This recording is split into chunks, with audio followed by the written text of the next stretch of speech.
Hi friends, ఈరోజు నేను చల్లమిర్చి ఎలా చేయాలో మీకు చూపిస్తాను. నేనైతే ఒక హాఫ్ కేజీ మిర్చి తీసుకున్నాను.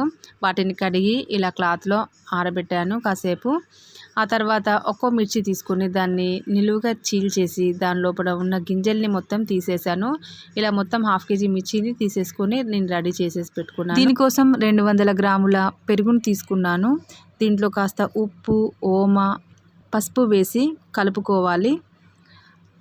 అలా కలుపుకునే మజ్జిగలో కాస్త వాటర్ కూడా యాడ్ చేసేసుకొని, అంటే మనకు మిర్చీలు దాంట్లో మునిగేంత వరకు సరిపడా వాటర్ పోసుకొని ఇలా మనం కట్ చేసి ప్రిపేర్ చేసుకున్న మిర్చిని అందులో వేసేసి మొత్తం మునిగేలాగా చూడండి. మొత్తం ఇలా మిర్చి వేసేసుకున్న తర్వాత ఒకరోజు నైట్ అంతా వాటిని నాననివ్వాలి.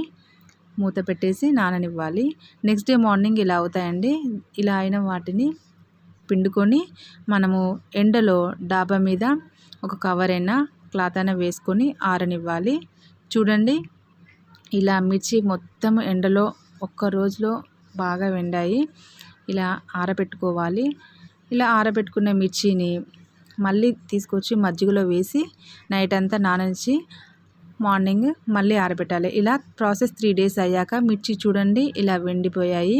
వీటిని మనము ఒక డబ్బాలో వేసి స్టోర్ చేసుకుంటే మనం సంవత్సరం మొత్తం వాడుకోవచ్చు.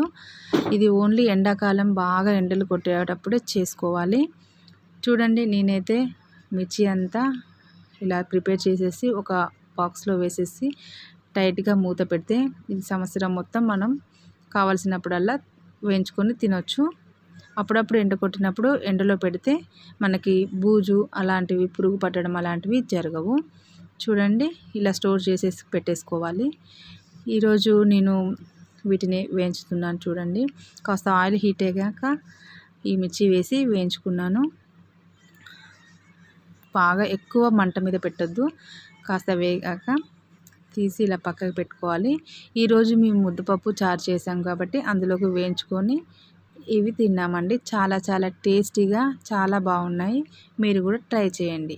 Please subscribe my channel. Thank you.